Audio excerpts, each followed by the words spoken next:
श्री राम प्रसाद बिस्मिल बड़े होनहार नौजवान थे। गजब के शायर थे। देखने में भी बहुत सुंदर थे। योग्य बहुत थे।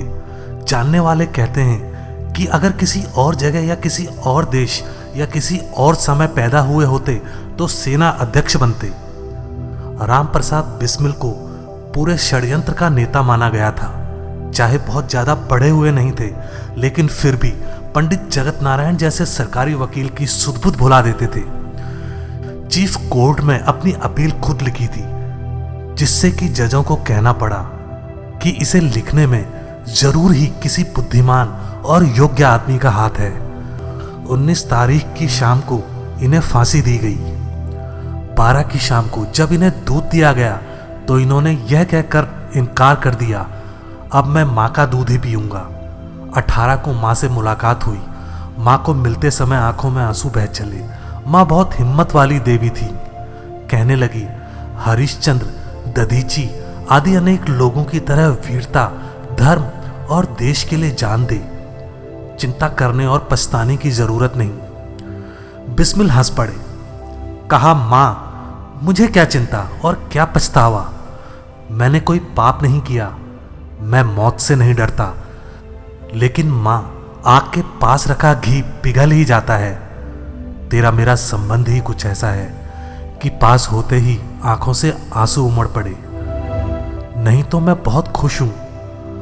फांसी पर ले जाते समय बिस्मिल ने बड़े जोर से कहा, वंदे मातरम, भारत माता की जय, और शांति से चलते हुए कहा, मालिक तेरी रजा रहे और तू ही तू रहे। बाकी मैं रहूं ना मेरी आरजू रहे। जब तक कि तन में जान रगों में लहू रहे। तेरा ही जिक्र यार, तेरी जुत्सजू रहे। फांसी के तख्ते पर खड़े होकर बिस्मिल बोले, I wish the downfall of British empire. मैं ब्रिटिश साम्राज्य का पतन चाहता हूं। फिर ये शेर पढ़ा, अब ना अहले वलबले हैं और ना अरमानों की भीड़। एक मिट जाने की हसरत अब दिले बिस्मिल में है। फिर ईश्वर के आगे प्रार्थना की और फिर एक गुरु मंत्र पढ़ना शुरू किया। रस्सी खींची गई। राम प्रसाद जी फांसी पर लटक गए। आज वह वीर इस संसार में नहीं है। उसे अंग्रेजी सरकार ने अपना खौफनाक दुश्मन समझा।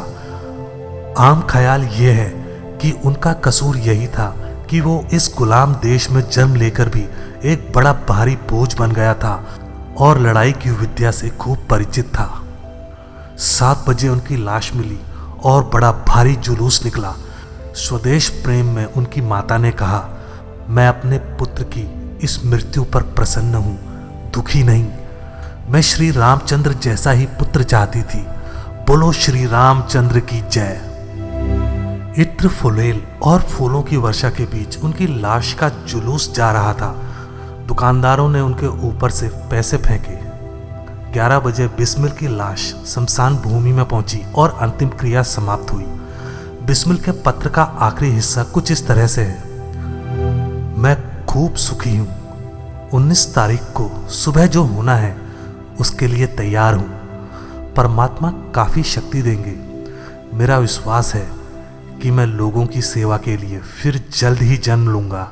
सभी से मेरा नमस्कार कहें। दया कर इतना काम और भी करना कि मेरी ओर से पंडित जगत नारायण, जो कि सरकारी वकील जिन्होंने इन्हें फांसी लगवाने के लिए बहुत जोर लगाया था, को अंतिम नमस्कार कह देना।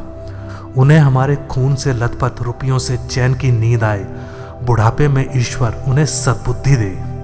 रामप्रसाद जी की सारी हसरतें दिल ही दिल में रह गई। फांसी से 2 दिन पहले सीआईडी के मिस्टर हैमिल्टन उन लोगों की मिन्नतें करते रहे कि आप मौखिक रूप से सब बातें बता दो।